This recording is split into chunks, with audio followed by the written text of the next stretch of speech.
یہ سکندر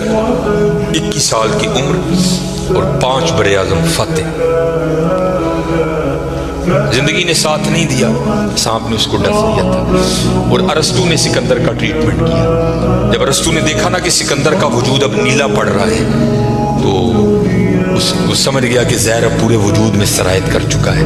تو اس نے وہاں سکندر کو کہا سکندر تو بچے گا نہیں، صرف چند گھڑیوں کا تو مہمان۔ تو وہاں تاریخ لکھتی ہے کہ سکندر نے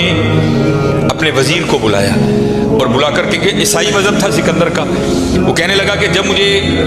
کفن دو گے نا تو ڈائریکٹ مجھے دفنانے کی نہ لے کر جانا، بلکہ اس طرح کرنا کہ دائیں بائیں سے میرا کفن پھاڑ کے نا میرے ہاتھ کفن سے باہر رکھنا، اور کرنا کیا، مجھے پورے شہر یونان کے چکر لگوانا۔ تو وزیر پوچھتا ہے سکندر وہ کیا، اس میں کیا راز ہے؟ تو کہتا ہے میں جاتے ہوئے ان لوگوں کو سبق دینا چاہتا ہوں تو اس دنیا سے جی نہ لگانا۔ دیکھو آج